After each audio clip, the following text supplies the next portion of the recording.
Hey everyone, Arsenal fan circle here. Welcome everyone. Pull up a chair. You are all welcome to the circle, even rival fans. We want this rivalry. We want to get better. We have to have humility. We're Arsenal fans. We're West Ham have assumed our position, Charlie, if that's okay, for the last year or so.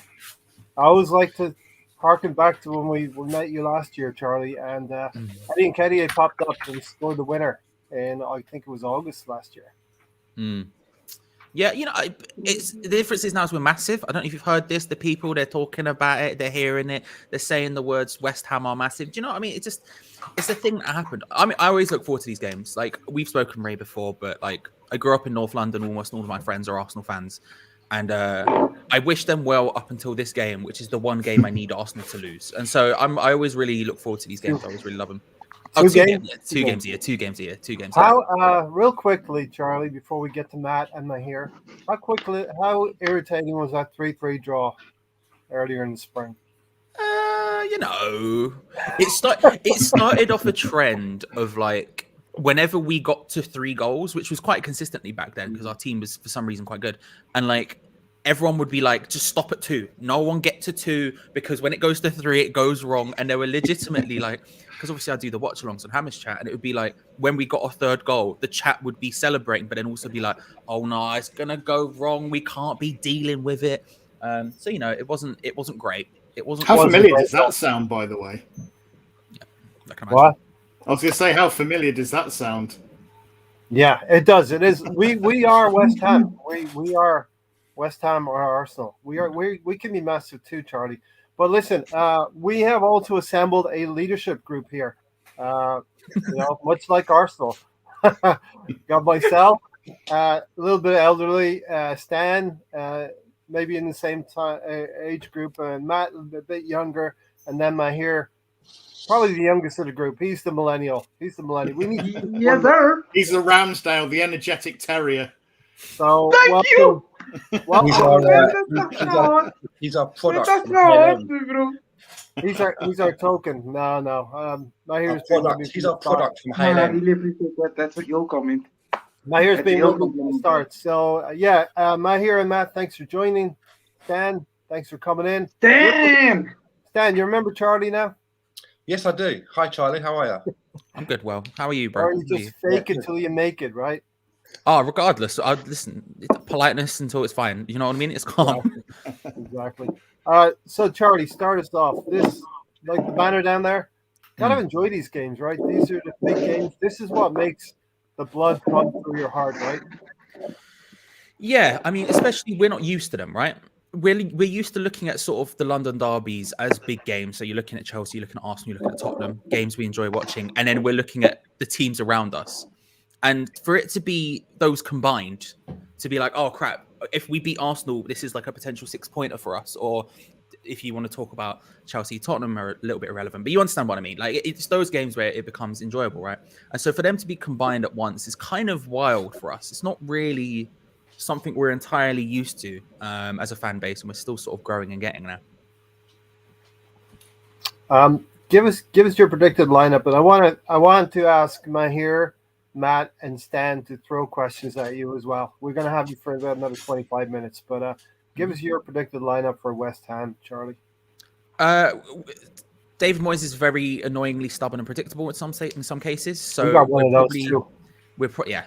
Well, it's one line from the other, right? So we're going to probably be a 4-2-3-1. Fabianski in goal, Kufal at right back. So from right back to left back, Kufal, Dawson, Diop, and then Aaron Cresswell. If he is fit, there's rumors he might actually be fit enough to play. But if not, Arthur Masuaku. If we have Cresswell, then amazing. If we have Arthur Masuaku, just go down the left-hand side. You'll find the space. Don't worry about it. Just keep going at him. He's not a good defender, bless him. Then you'll have a double pivot of Rice and Souček in midfield. Ahead of them, you'll have Bowen on the left, probably Fornals on... you have Bowen on the right, probably Fornals on the left. In the number 10 position, it'll either be Ben Rama or Lanzini. I would suspect Lanzini, who just came in recently after a spell of good form of coming off the bench, and then Mikel Antonio will be playing up front. So it's pretty predictable for West Ham at the moment.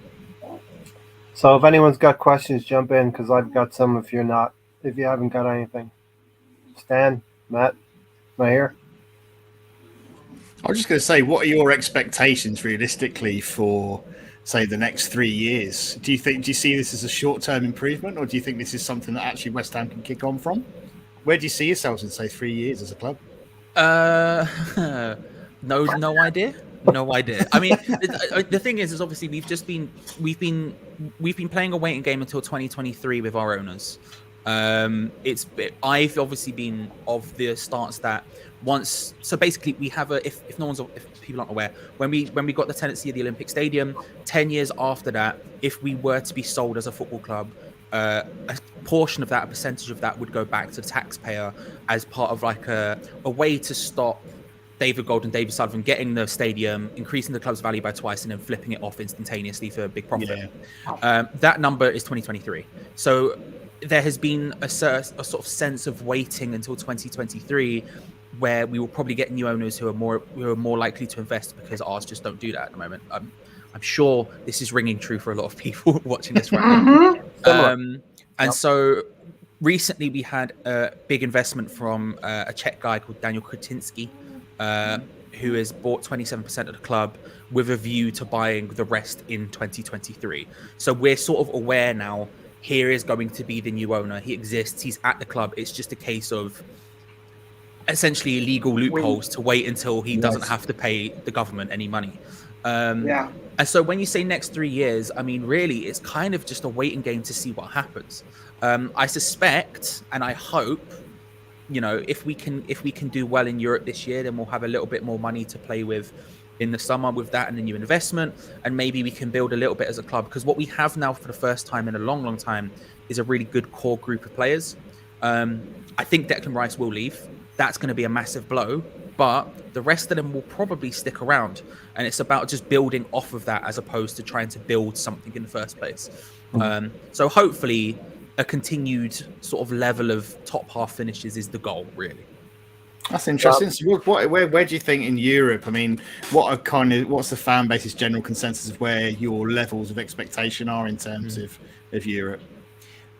If you'd asked us before it started, we would have been fine with just sort of barely making it out of the group, because really, when we got into it, the majority of the fan base's reaction was, we get a couple of fun away days in Europe, we'll run off to Prague or here or there or whatever and just have a bants old time. But obviously, we've sort of won the group at a canter, playing our second string team. In the last Europa League game, we had 5 youth players on the pitch. And so it's changed our sort of mentality a little bit to where we're looking at it now and saying, well, we're doing well enough in the league and we're doing well enough in the cups to maybe we see a cup run somewhere, be it either in Europe, in the League Cup, where we're already in the quarterfinals against Tottenham in next week or the week after, and potentially FA Cup. So that's really what the fan base wants, is a cup run. Don't get me wrong. If we can finish in a European position as well, no one's going to complain and everyone will be very excited about that. But really, it's a cup run, and whichever one that ends up being, we would be hyped about, really. You're just like Arsenal. We're in the same position in the cups as well, Charlie. So Brady's asking, where is Tony? And I think the senior leadership here at this podcast is going to have to deal with him. Stan, what do you think we should do with him? Well, it seems to me that this is a flagrant disciplinary breach by Tony.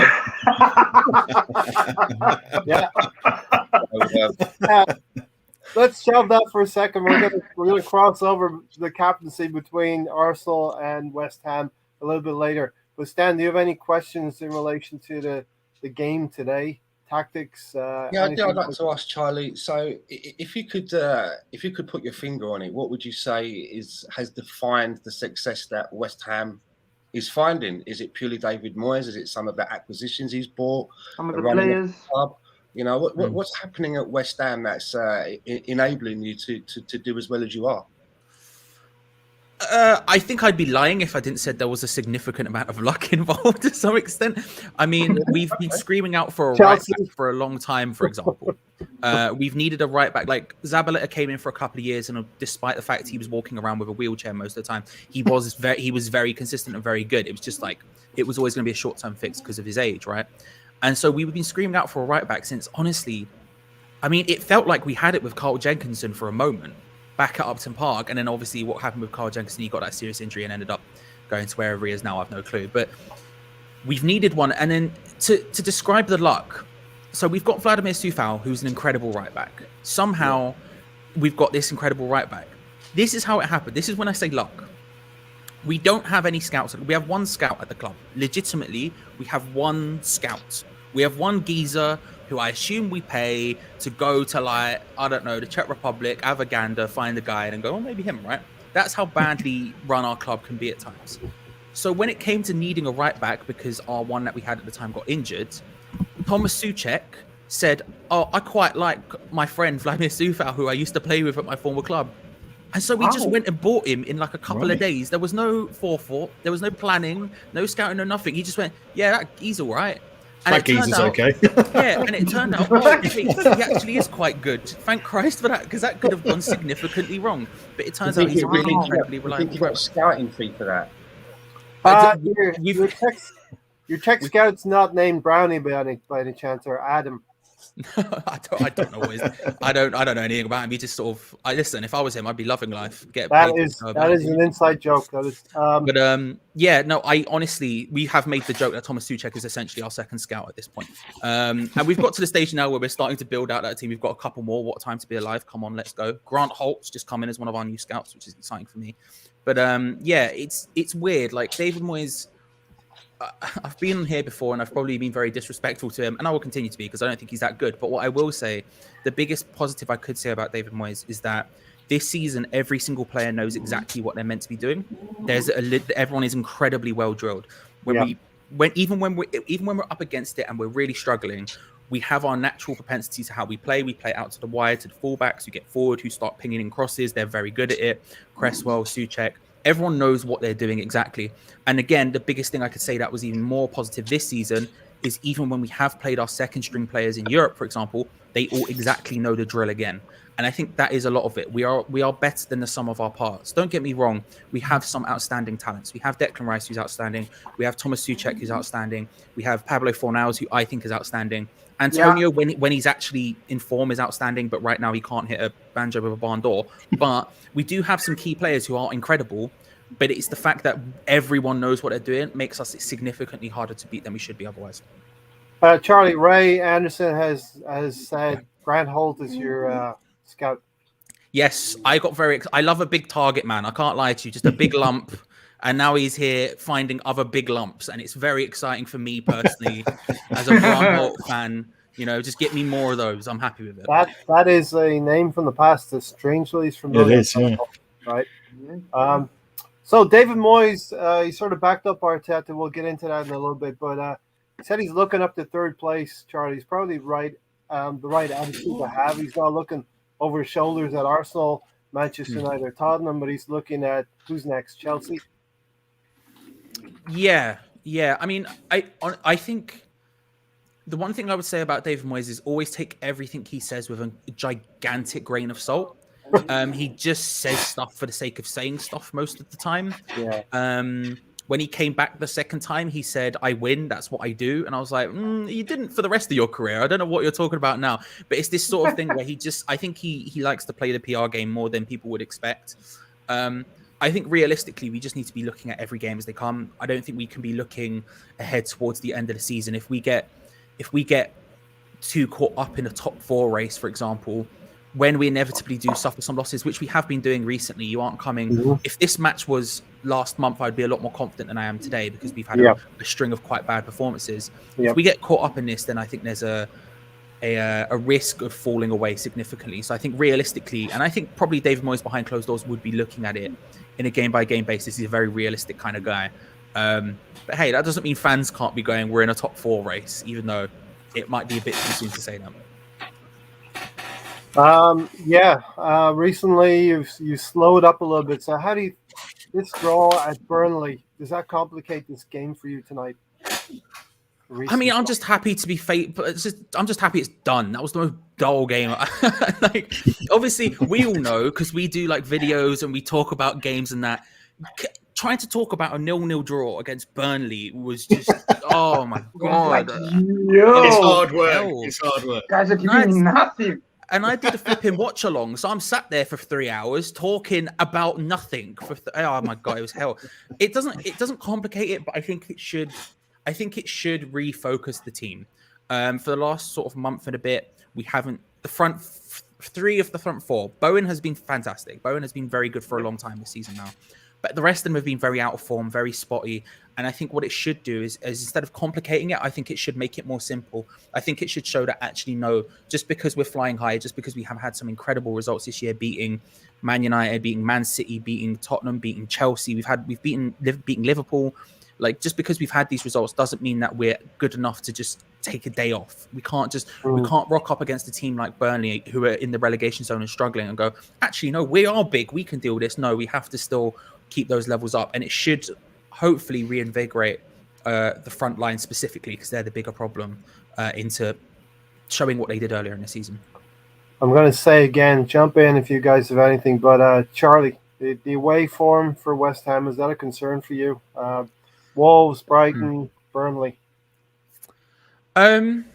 Yeah, and it's because this season we're playing a different style than we were last year. Last year, when we played you and everyone else, we were playing 5 at the back. We were very defensive, and we were playing purely counter-attack. Now, that's not to say we aren't defensive now. I suspect there'll be periods today where you're like, Charlie was chatting nonsense. You lot are just sitting incredibly deep. Yeah, we will still do that.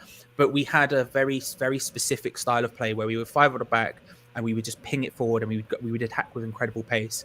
Now we've changed to a 4-2-3-1, and we have 3 people behind the striker who are much more technical than last year, where we were playing basically just Antonio and Lingard up front by themselves. We're trying to take it to teams a bit more and trying to dominate possession a bit more. And so going away from home, there's still that expectation of us of trying to do a bit of that. It won't happen today, and it's unfurling a little bit. There's also massive problems in defence. We have huge injuries.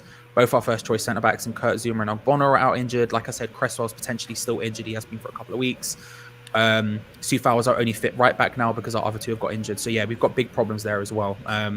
It's a concern, but I think you could look at our home form and say that's concerning as well at the moment, because we're in a bit of a rut. I'll say, what's your take, Charlie, on our kind of our season so far, and how do you kind of go into this game? What are your thoughts coming into this game off the back of kind of our recent results and kind of where we are this season? I've been really, so like I said, because I grew up in North London and a lot of my friends are Arsenal fans. Most people would make them hate Arsenal. I quite like them, and I always want Arsenal to do well. And I always felt like when I've been on this channel before, and I was on like Glenn's channel last year and stuff like that, I would always sort of be like, I quite like Arteta as an idea. I don't know if the practicality of the situation was correct, but I always thought, do you know what? Here's someone who Arsenal could grow around and with, because Arsenal needed a period of like rebuilding. And when I look at Arsenal now, and you had an incredible run up until recently, where it's stalled a little bit like it has for us, but you did have that unbelievable run of just like beating teams consistently. And I think what I see now with Arsenal is a core group of players that you can build around, similar to us. It's no longer the individual. It's no longer just looking at Aubameyang and going, okay, he's the key, or looking at Sanchez and going, he's the key, or Ozil and going, he's the key. No, now you've got Saka, Emile Smith-Rowe, Tierney. I think Tommy Asu's doing brilliantly. I think like there's a whole group of players like who are doing really well together, who are all in and around the same age, who are quite young. And all of a sudden I'm looking at it and thinking, do you know what? This Arsenal team might not be ready for the big time this exact second in time. Like, you can fight for it, but it's not a guarantee. But next year, when all these players have played together for an extra year, and then the year after that again, all of a sudden you're starting to see this like team come together. And I think that's the key. That's why West Ham have done so well, because we're a team. We're not individuals. You know, as much as you'll hear every West Ham fan under the sun talking about Declan Rice every second of every day, and you know, I'm not going to do that. Quality player though. But the truth is, he's a baller. He's a baller. But the truth is, that it's the team, it's the unit, right? That's what breeds success. And I think that's what's most exciting for Arsenal right now, is you have a group of players who are coming through as a unit. Yeah, it's really interesting. Very good comments, because I think as an Arsenal fan base, we can be very impatient. And actually hearing you talk there, it's, you know, you're saying, well, you know, right here and now, you know, you're building that, you're gelling that. And actually it's not right now, but it's a year's time, 2 years' time. As a fan base, we really struggle with that concept. Very often, Matt, it is refreshing to get that viewpoint very often. Matt, here. It is. It's very refreshing. So Charlie, so in essence, what you're saying is you're Arteta in. You're secretly an Arsenal fan and you're already in. Look, I genuinely do. I think there's problems with the way he plays football at times. Obviously, he's not the most attacking guy in the world. He very much learnt his trade from David Moyes more than he did Pep, it seems, at times. But I think he's doing a good job, and I think it's a good job with a difficult hand to some extent, and I think he is getting there. I think he is getting there. Now, don't get me wrong. If in the summer some massive like an Ancelotti or whatever came along, then maybe you take that risk. But we've seen with Tottenham, But like right now, with Mourinho, there is a I don't know if that's the right thing to do every single time. Sometimes you have to build with someone as opposed to taking a punt on someone who seems like a safe bet. But like he hasn't had any, Charlie, he hasn't had any managerial experience, man. I was gonna even ask you, do you think? I know you guys are doing well, and like you're saying, it comes to a combination of everything: manager, players, everybody gelling. I mean, even backroom staff, for example, even scouting wise. Arteta doesn't seem to be getting this out of any of his players. Like his man management style, there's a lot of conflicts of interest, even with the Aubameyang thing that's happened. I mean, it gets blown out of proportion, and then players down tools, and like because of one specific person or two specific people. And like right now, I don't even feel like I can't trust any of them. I can't trust Edu. Who knows what Edu and Bernai do? And you throw Arteta into that mix, it's like a whole. It's just chaos. It's just a mess. Charlie, So like I would want to ask you: Is David? Do you think at this moment of time David Moyes is doing a better job than Arteta? Yeah. But I think he also. I think again, I don't think we can discount luck entirely.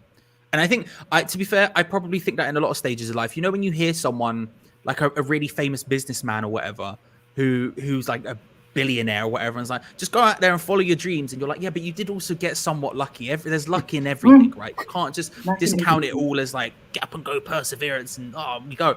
Like, I think there is a significant amount of luck. I think obviously David Moyes is a lot more experienced and has been around the block for a long, long time. I also think he had a lot more leeway this time round than Arteta would have, and a lot more power in that sense. So because of the way it ended the first time, and he essentially got kicked to the curb for Pellegrini, and the club were, or at least the owners were very somewhat disrespectful in the way they did it. When it came back to the second time and he was literally the only manager available to come and manage us, he had a heck of a lot more power in negotiations. And then the end of that first season, where his job was basically just to keep us up because we'd struggled on the Pellegrini for the first half, and he did it with such aplomb, again, he gets even more problems again. So we go into the renegotiations, he can basically demand what he wants. And what that's meant is we have an incredibly strong defensive unit side that work well together. And I think part of that is just a power thing. I think Arteta's doing well. And I think if you compare the two, that's where it comes from. David Moyes probably has a lot more control directly over his team, the people he's bringing in, everything else, than I would imagine Arteta would at this stage. I think Arteta's coming to the grips with it as well. Stan, I'm going to bring you in a moment. Charlie, I think 2 years ago was where David Moyes was, where our Arteta is now. I think he had a lot of work to clean up West Ham discipline-wise, and now to make your players, they're all rowing in one direction now. So I think that's the job that Moyes has done in 2 years, and Arteta's just in the middle of that right now. Stan, how do you frame this game coming up? Where do you think, and Charlie will corroborate, where do you think their weaknesses are?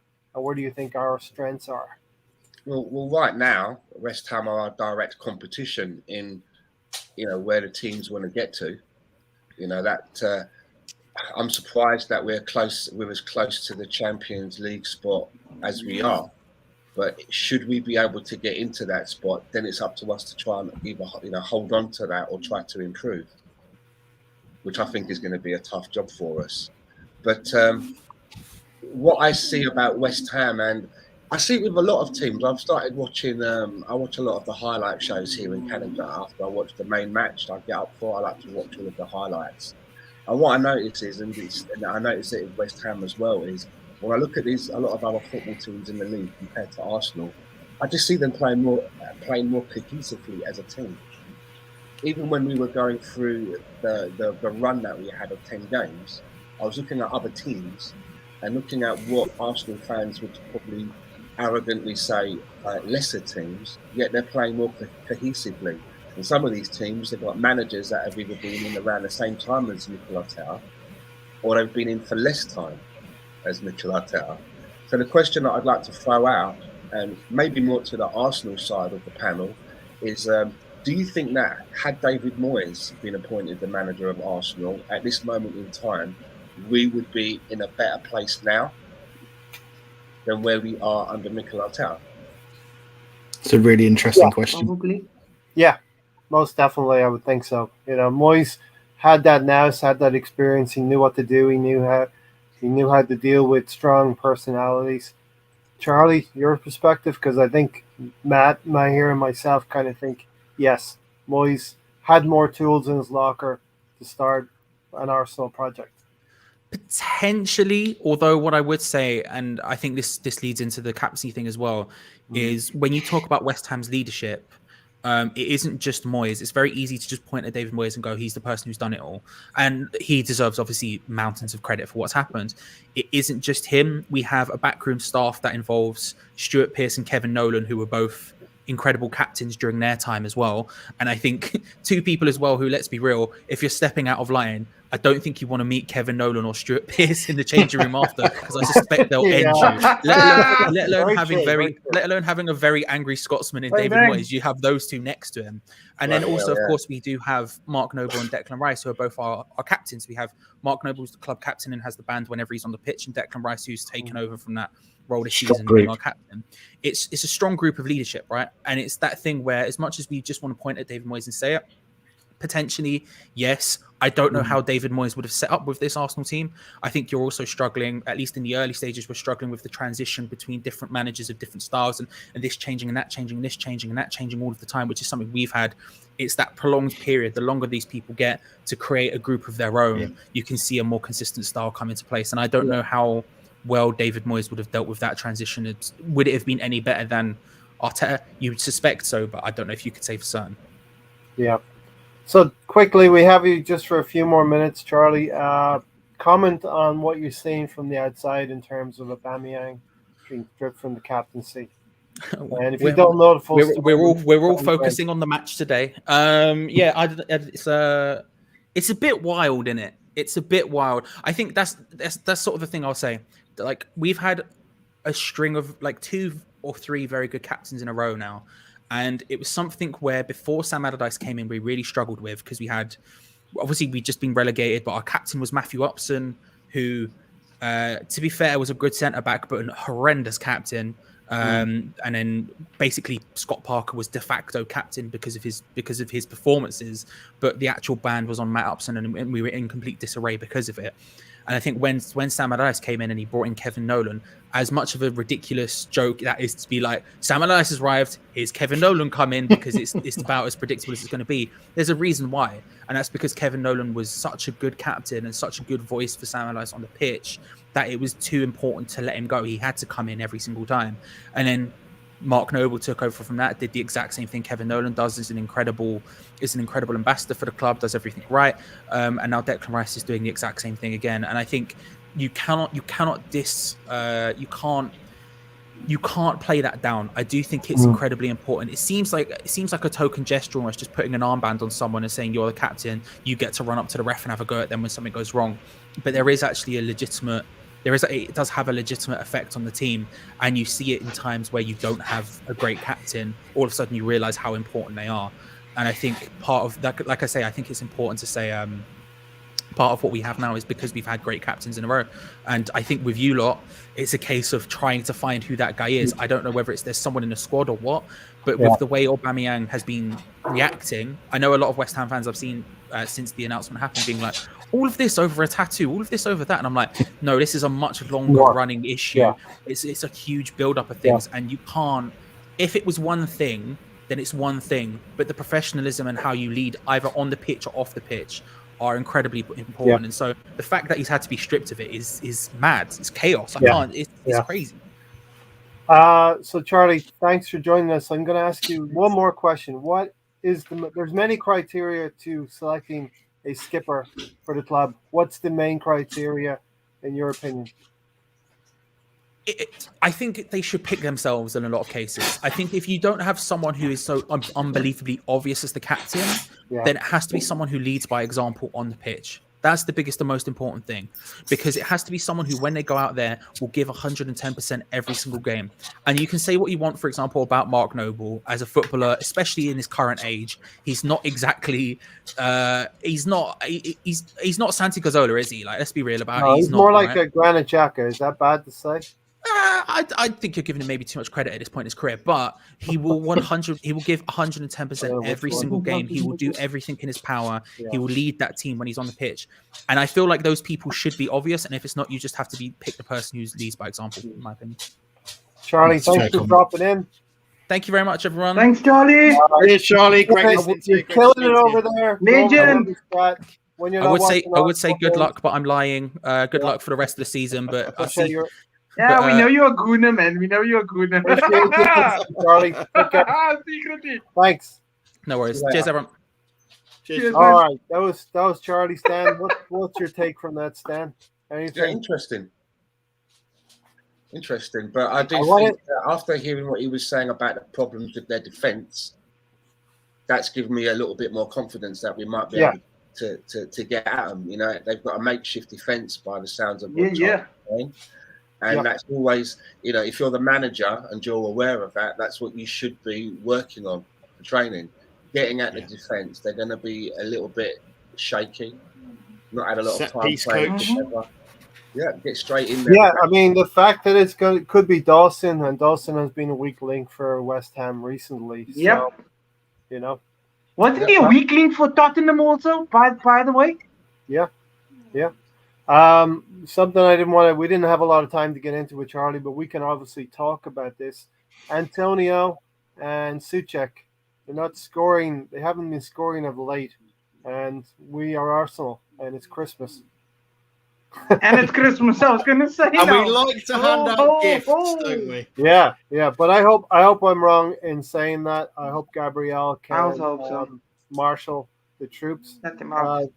I think we're in a much better place defensively than we would have been previously. I'm not, although they'll pose a threat, and there's obviously there is a real chance that, you know, they'll bag a goal. You know, aerially they've got threat for sure. So we do have to be on the ball with it.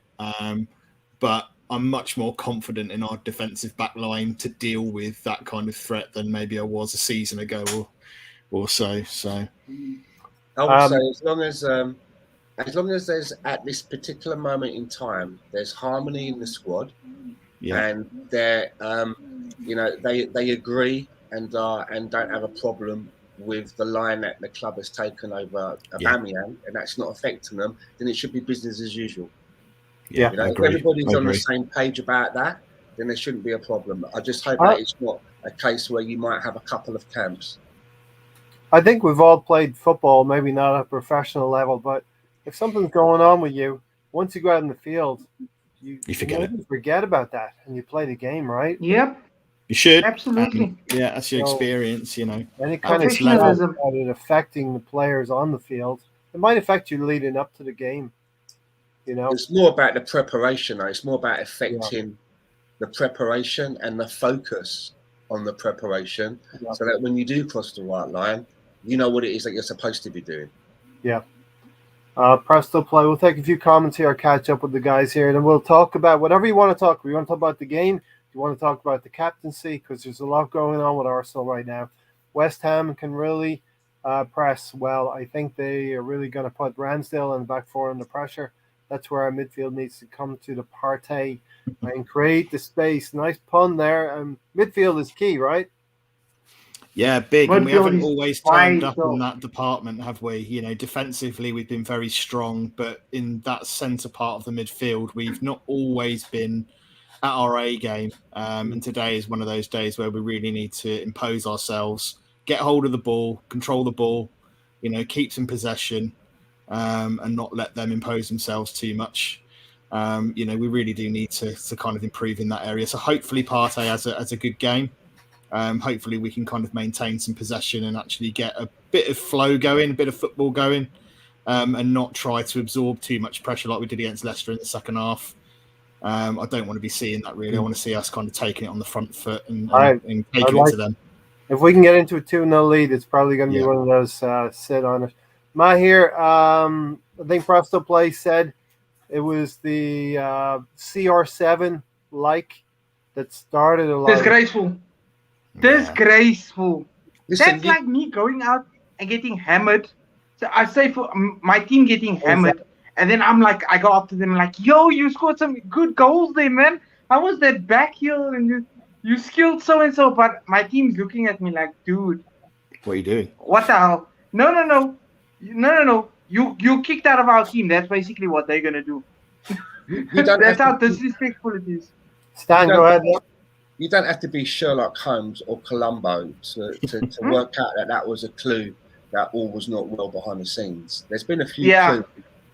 You know, if you're going to talk about this, if you're going to talk about this captaincy issue, you know, I mean, we've all worked at a job or known someone that's worked at a job that, for whatever reason, you don't want to work there anymore. You fall out with someone. You've maybe been there too long, and what usually starts to happen is you start to get a bit tardy. You become a bit of an agitator. You walk around with a face like a flat ass. You stood by the water cooler, bemoaning everything. You turn up late for work. Tweeting at your co-workers. You take longer lunches. You go home early. And this is basically what Aubameyang has been doing, in my opinion. In my opinion, I think what you're seeing is a player that doesn't want to be at the club anymore, and kind of displayed the same thing before we bought him from Borussia Dortmund, because it was a concern of mine when I heard the stories about him being an agitator in the dressing room at Borussia Dortmund. But then when he came to us and we saw his attitude and the smile on his face, we kind of thought, well, maybe they were just trying to paint a bad picture. But I think that we're seeing exactly the actions of someone. I mean, what else happens with a footballer? When a footballer wants to leave a club, they very rarely just go into the office and say, hi, this ain't working out for me anymore, put me on the transfer list. They agitate somewhere. They agitate other people. They don't do that for two reasons. One, because they lose out on some of the fee, I believe, for asking to cut their contract short.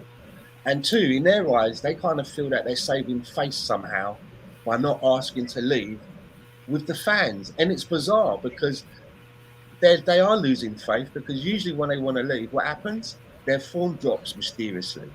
Yeah. They start to agitate, which is not good in training. And especially when you've got young players and new players to a club, their eyes are watching to see how this shakes out. Because in 2 years' time, right, if it's Xhaka or Tomiyasu or Ben White that has made an agreement to go away and they're coming back late, they're probably in the back of their mind thinking, well, they can't really go in on me that much, because if they do, I'll remind them about how they turned a blind eye to Aubameyang. So they're watching to see how this plays out. And it's subconsciously logged for down the road, and you find yourself getting called into the office, you've got that card ready to play. That's it. You have to be so consistent. If you're trying to create a culture, you have to be consistent, because, like I say, if you start making exceptions for people, you start letting things slide, that whole attempt, all that work to create that culture and that standard and the non-negotiables, it becomes a waste of time. It's undone. And like you say, people start just going, well, he did it, so you can't really touch me because look at what he did there. So, I mean, and this isn't an isolated incident. This isn't like it's a one-off thing. And I always felt that when we first heard the reports of what happened, I said that how this all plays out, I think will depend on how Aubameyang reacts to getting pulled up in front of the manager and getting dressed down. And I think that he obviously reacted badly because it was after that he lost the captaincy. It all didn't happen in one swoop. He didn't get pulled in and lose the captaincy. Yeah. He was pulled in, he was sent home. I think he reacted badly to whatever was said to him. Instead of saying, I know I abused the rules there, my fault, my private jet couldn't get fueled in time, the pilot had a hangover, whatever. Put your hands up. I'm going to keep my head down. If he'd done something like that, he would have probably been out for a game or so and phased back in. But I think he's reacted badly. Yeah. And he's reacted badly because he don't want to be at the club anymore. Do you think, Stan, obviously you see the numbers. We don't have. I don't have to tell you the numbers that he's been poor since he signed the contract. He's been a better striker for us before the contract was signed than after. Do you think the whole issue could be the captaincy? And released from this captaincy, he could find his way back into the team and score more goals than he has done. No, because if that was the case, if that's what Aubameyang wanted to do, then he would have put out on social media, because he's not shy when it comes to social media. He's been on Nope. social media before when do you remember when he was sick and everyone thought something was going on and he put out a tweet. He would have come out and said, "Listen, everyone, yeah, sorry to let you all down. Gonna keep my head down. I'm gonna work my way back into the team. Let's go and get 3 points against West Ham." He would have done something like that, but there's been nothing. And when there's nothing, that's somebody being a bit contrite. That's somebody who thinks that they've been a little bit hard done by, and they don't think that it's been handled in their eyes in the appropriate manner. So I think it's going to be really difficult for him to work his way back into the team. It's not the first time that Mikel Arteta has sat a player who's on over 300,000 a week. So he's not shy about that. No. Good, and I'm glad of that But as well. And the player he played with formerly as well. Am I here? I said there's been so many issues actually with players. You wonder to yourself, is it Arteta sometimes? Because, I mean, somebody was listening earlier on Guendouzi, Saliba, Ainsley Maitland-Niles, Torreira. This, I mean, this is But I think some of these are prima donnas, though. I mean, the footballer of today, the modern footballer of today, you know, they've been told they're brilliant from the age of 16, 17. Everyone said yes. Everyone's given them everything that they want. They're paid ridiculous money. You know, I think they very rarely get someone turn around and actually kind of stick it to him a little bit and actually kind of lay the law down. And they don't like it when it happens. There's a very different attitude with modern footballers. And I think with Guendouzi... No, I mean... Well, I was going to say, some with of the cases, Guendouzi, you know, he has got a bit of an attitude problem. If he channeled it in the right way, I it think could be a good thing. I think Torreira was more, he just missed being home. That's what I took from Torreira. I think he just there missed is a combination of things. Just talking to Charlie, because West Ham are a perfect example of where we need to be and where West Ham. We're probably West Ham a year or two ago. You know what I mean? And that's what we need to get to, where they are right now, where they can beat Liverpool, they can beat City, they can beat Chelsea. You know what I mean? I think David Moyes had a lot of work to do disciplinary wise. We had some prima donnas, and of course Arteta's had to be strict with a few of them as well. He's not blameless in all of this, but there is a combination where some are his fault and some are prima donnas, and just the dressing room that we've But you know what? Here. I just think sometimes I think for the past 10, maybe for the past decade, maybe the past 10 years, maybe a little bit longer even than that, we've waited too long to make important decisions. If a player's trash, get rid of the player. Don't hold on to him and promise him things and play him week in, week out, and then come the end of his contract, we're like, no, get rid of him. He's not good enough for Arsenal. We keep him, we give him captaincy. I mean, it's ridiculous. This is going to sound ridiculous. It's ridiculous that we're still waiting. It's going to sound ridiculous for me to say this, but Mo Salah right now is playing for a contract at Liverpool. Now, he's probably that good anyway. Usually when the contract, but he's that good. When the contract is being negotiated, you see a level of he's upticking. I think Mo Salah is playing out of his skin right now. Now, is that all because the difference is he's going to continue to play out of his skin after he signs a new. If they give him a new contract on higher wages, I want to see that. I want to see Liverpool. I want to see Liverpool give him crazy money, and then I want to see if he's going to stay the same. Yeah. Okay. I think he will, because I think it's a very, very different situation there. I think he got a top player playing at a top club who are achieving top things. There's no reason for Mo Salah to change the way he's playing or drop his form, because he's playing in one of the best clubs in the world who are actually performing and winning things. So it wouldn't make any sense for him to do that. I think, you know, for a player like Auba, he's an ego player. He's one of these people that needs to have their ego stroked, and if you don't bow down to him and give him what he wants, he plays up, and that's it. Fair enough. You know, and I think because he's not in a team that are currently winning things, he'll just down tools. His attitude's not there. You know, unless he's getting what he wants, I don't think he's interested. Wow. Lineups will be announced very shortly. Stan, have a look at this. Is my predicted lineup versus West Ham. Do you have any issues with that? I'll go to Matt. And Before you say before you put up the lineup, because I just wanted to say something else about this captaincy issue before we move away from it. For me, it's sticking around like a bad stench. We're not moving away from it. for me, plenty of airtime. Go ahead. This situation with Aubameyang for me has reinforced something that I was saying on podcasts such as this one and Same Old Arsenal, etc. months ago, and that is that until every single player that played football under Arsene Wenger has left this club, this rebuild is never going to start in earnest, as far as I'm concerned. I think with that, and about what you're seeing with Aubameyang is kind of what I'm talking about, because as those players that I'm talking about would be Lacazette, Aubameyang, Xhaka, El Neni, Chambers, Holding, and also Kolasinac. Don't get me wrong, 3 of those players I could give grace to continue to be squad players in Holding, Chambers, and El Neni. However, I honestly feel that that group of players, they still carry the old ways. Yeah. The old ways are entrenched in their veins. And even if we got rid of all of those, and let's say we kept Chambers and Holding, how do we know that in a season and a half time we might have an issue with one of them because of something?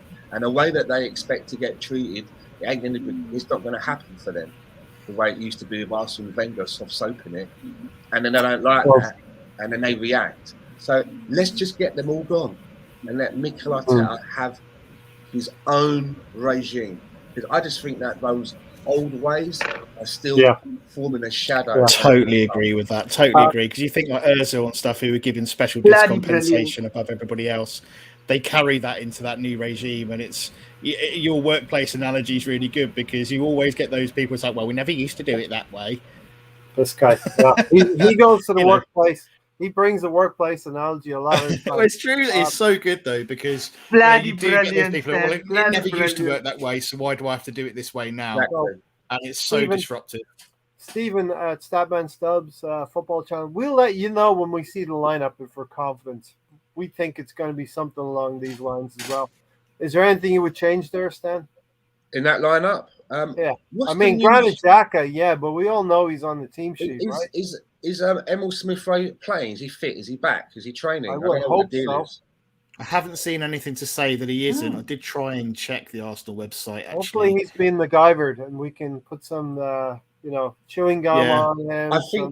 I think that's going to be the lineup, that if ESR is fit, that will be the lineup he will go with. Other than that, if ESR isn't fit, Martinelli. But I don't think that there's going to be much leeway there, unless he feels maybe somebody like Xhaka or Tierney, he wants to give them a week between games. I don't know.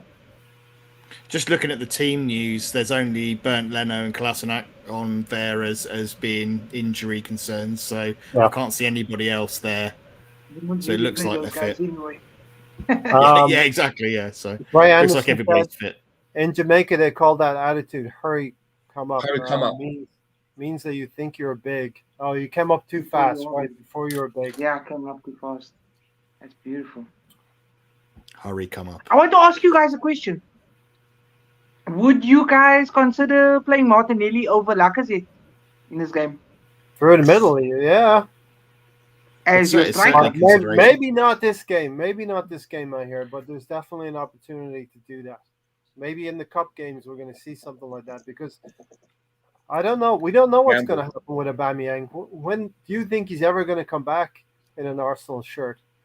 It'll take a few weeks if he does, and then there's the AFCON. It'll take a few weeks, and then, personally, maybe Bob. You know what? Maybe I don't know what is his value. 15, 20 million. Whatever. Apparently, Barca are looking at him. So yeah, I mean, I don't know. I saw a picture earlier on saying retire, and then Aguero's picture, and then it says something like Aubameyang in a Rumors, Barcelona jersey. rumors, and we must say rumors at this point. Has Yeah, they been are that just rumors. part of this trip was talking to the Barcelona contingent. Maybe.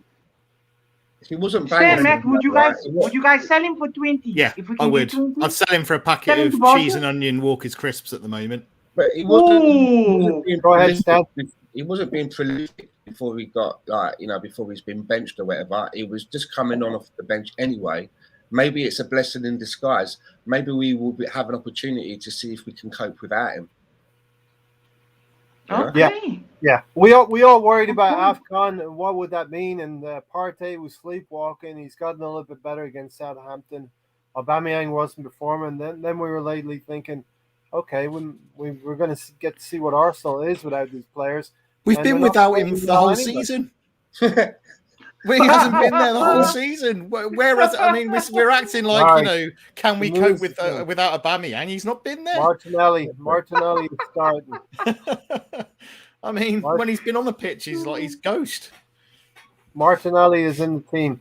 It is Ramsdale, Tomiyasu, White, Gabriel Tierney, Partey and Xhaka, Saka, Erdegaard, Martinelli, and Lacazette.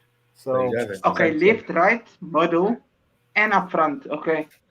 Do you know what I like That that? Because I think sounds- Lacazette, we need that. We do need a bit of physicality and a bit of hold-up play today. So I think that's Yeah, probably physical works play. quite well. I think that Lacazette being in the side is a good thing.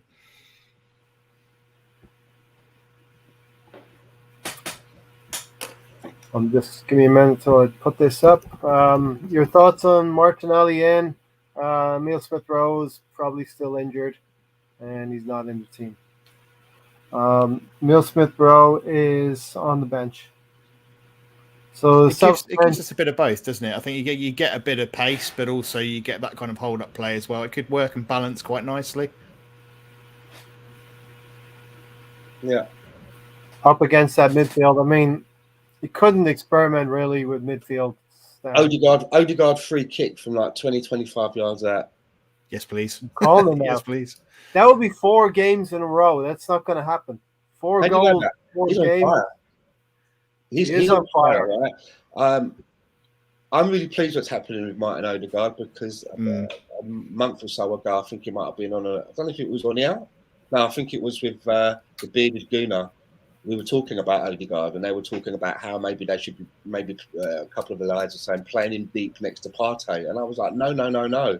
For me, if we're playing that 4-4-1-1 formation, which we were playing, I said I would take Aubameyang out, move Lacazette up, and I'd put Odegaard where Lacazette was playing. And it seems to be doing the trick. I think it's his best position. And I've been waiting for him to be utilised in that kind of a role. And just seeing it now. Yeah. But that's the other thing, Stan. That's the other thing. Play players to their strengths, to their exact position, to their positions. Which is why when Pepe's on the bench. you say we should play Pepe through the middle, I'm like, the lad can't even get into his natural position. So why are we going to go to him? Fair comment. Why are we going to go to Alonso? And they tried it at Lille. Bielsa tried it at Lille. That was the idea. When Bielsa brought him in at Lille, the idea was to play Pepe through the middle. And they tried it, and for whatever reason, they shelved it. Oh, right. Yeah. I'm not dropping Martinelli. It's just that if Emile Smith-Rowe is playing and fit, then Martinelli's the next one to sit down, in my opinion, right? I think Emile Smith-Rowe is a better talent on the left than Martinelli can be. Different types of players. Erdegaard, Xhaka, Partey, midfield. So it's kind of what we had to go with, Matt. Yeah, I think, like you say, for me, Emile Smith-Rowe gets the nod if he's fit and you haven't got any concerns about future games or bringing him back or rushing him back.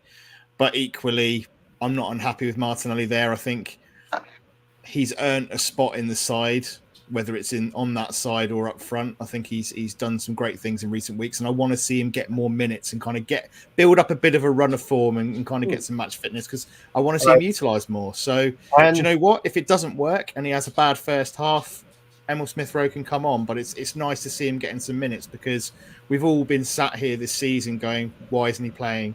Arteta's not favouring him. He's not getting any minutes. So I want to kind of. I'm happy that he's getting those minutes and he's getting a chance to I'm shine. very happy. Stan, he's going to be up against Sufal, right back. Yeah, good player Martinelli that versus right back for West Ham. Quite like him. Him and that Souček, the two players Yeah. that seem to always stand out for West Ham. That'd be interesting. Yeah, trouble opposition teams.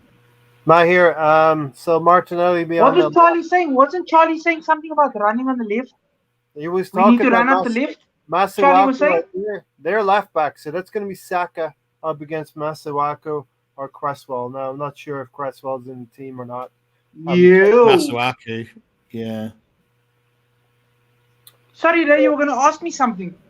Yeah, it was I basically rudely interrupted. you just mentioned the point. I talked to Stan about the left hand side here. On the right, it's going to be Saka versus Masuaku, and that's what Charlie had told us. Run at Masuaku, you'll get some joy if he's in the team. That is. I mean, let's see tonight. Like, I'm hoping for a good result. We're going to get to predictions as well, but I want to see him rip up that left-hand side or that right-hand side. I want to see him rip this centre-backs to shreds.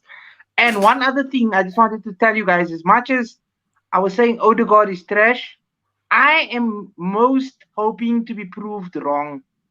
Like I was proved wrong with Martinelli when I said, who's this? We're signing an unknown. Who's this guy? Who's this kid? And then look how wrong I was. So Odegaard, please, by all means, do the exact same thing you've been doing, fam. And keep your consistency. He's a good player, Mahir. He just needs to improve physically. I think he just needs to bulk up and get a bit stronger on the ball. But he's a talent. I mean, he'll do great things for this club. I think. I'm really positive about him. I trust you guys' word for it because you guys know more about the general idea of where we're going as a club and things. The only thing I don't still agree with is I say we can be winning more games with a better manager. I agree with that. I agree with that. I mean, I just look at where that position that Odegaard's been playing and what he does in the game. And if you and I'm sorry to have to do this, and I'm probably going to get like a load of like people like unfollowing me or whatever. But you compare that to what Mesut Ozil was doing, and for me, it just seems a little bit more. There's certain times when you see the game, and if it was Ozil, the guy would just be running by him, or he'd be just up waiting for the ball to come to him. But Odegaard is trying to make things happen. That's it. He's a bit. Ozil was very well. He seemed to be across more. If he's just waiting to kind of make something happen out of nothing. Yeah. And not actually scored 3 goals in a row for us, in 3 goals sequentially in the game for us. I'm not sure if he did. I might be wrong. Okay, so the team is Sorry, I just like to dig Ozil into any opportunity that I can get. The team is as Charlie had given us. Masuaku is in at left back, so that's Saka's area, but physicality is not. Run him ragged, Saka. Run him ragged. Yeah, use his skill, and hopefully, physicality is something that Saka needs to brush up on. Okay, so we're getting to that point. We know what the lineup is. Now we're gonna go around and maybe get some predictions. You start off, Mahir? What's your feeling for tonight? And listen, I feel following Arsenal has been tough. I've lost the love of being involved in games. We always care about Arsenal, but carrying enough against these big teams, and West Ham are one of the big teams. Carrying enough that it actually you feel we're going up another level here. You actually feel more involved in the game. I was like that against Liverpool for about 30 minutes, and then Klopp. I still believe Klopp incited violence on the sideline, and Liverpool are that team. They're just one with their manager, and the crowd. That's a living being up there at Liverpool. Those 11 players. The crowd, the 12th player, and Klopp and all the coaches, they all think the same way. They all breathe the same air, and they know how to play games. And I think he needed something that day, and Arteta obliged. I think it's hard, but it's hard. We get where Arteta was coming from, and hopefully he's learned something from that. Don't be like Frank Lampard. That's my thoughts. Don't be a Frank Lampard, because he did that up at Anfield as well. But anyway, these are the games, Mahir. you want to feel involved in, and I think it's Yep. going to be close. I think it's going to be a close game. I wouldn't leave out a draw. High score prediction. But yeah, go ahead. What I'm not going to influence you. Go ahead. No, I know you don't want to put a high score prediction either because you have to be realistic. And I wanted to. Could be anything. We can't predict this one. I'm going with a 3-1, like somebody said earlier in the chat. And shout out to everybody in the chat as well. I see Alonso's back as well. That's a beautiful thing. BX gonna, I mean, the same, everybody basically. There's too many names to list. I'm going with 3-1. And just one other thing I wanted to bring up. Like you're saying, at Klopp, when Klopp incited that, Klopp's mindset, the players' mindset, plus the crowd. You want your whole club to run like that.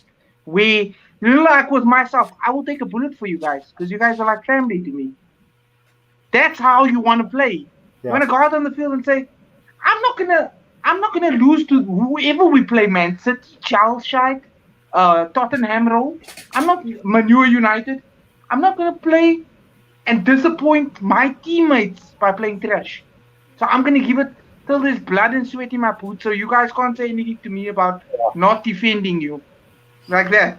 Yeah.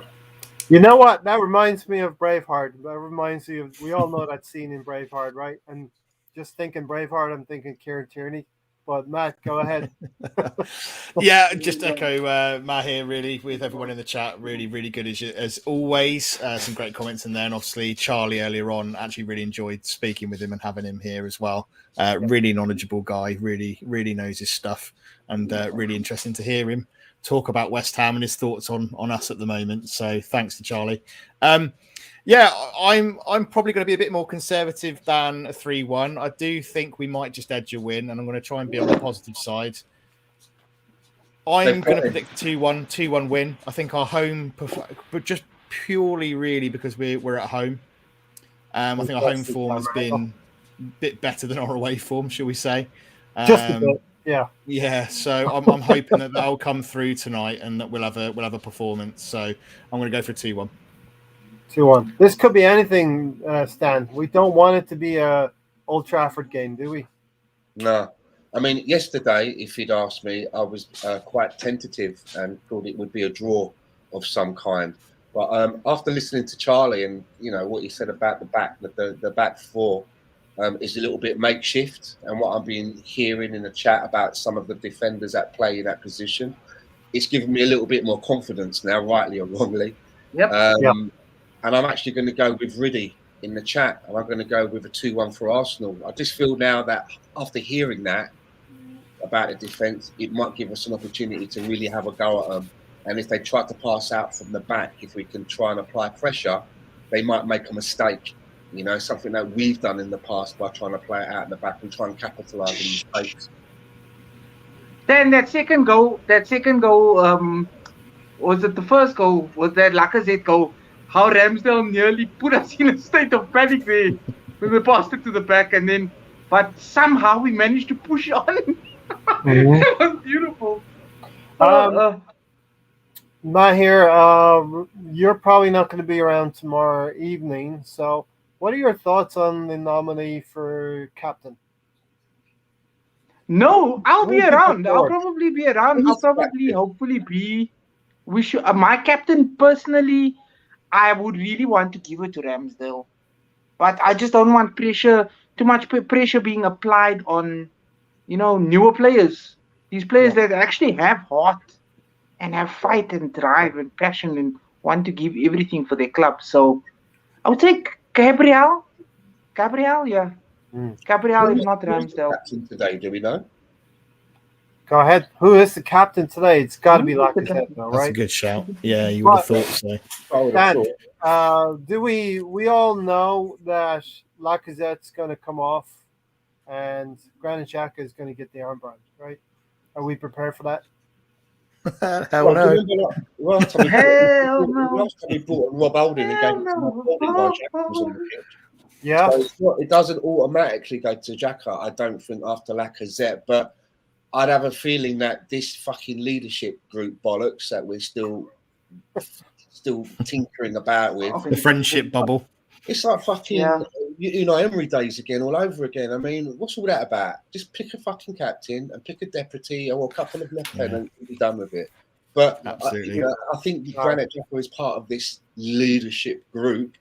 So who knows? We of course have to get together and decide the disciplinary for Tony and for Gary. So we'll decide what's going on there. Send him more- to France to pick up Aubameyang's mum. Now you know where you can send him. You know, I'm sure you guys will get this reference to the Gulag. To the Gulag. Yeah, Siberia. We take possession of Tony's prosthetic leg for 2 days. No. My prediction, I'm going to not be on the fence. I always get accused of being on the fence somehow. I don't know why. I'm going to go for a 2-1 win as well. This is a result. We're not going to beat the top three. We know that consistently we're not going to beat the top three, and we can beat a lot of teams below us. But ourselves, West Ham, Man United, and Tottenham are in this race for the top six. Tottenham still have 2 games in hand. That's We it. have We've to got win this game. Tottenham We and have to United win. have wrangled themselves some postponed games that we didn't get. Stanley, what's so funny? BX Gunner 81's comment. He says Bellerin is captain in the team Yeah. from Betis. Yeah, I flashed that up. He's the part of the leadership group. He is definitely part of the leadership group. Yeah, Via Microsoft Teams, yeah. Those teams.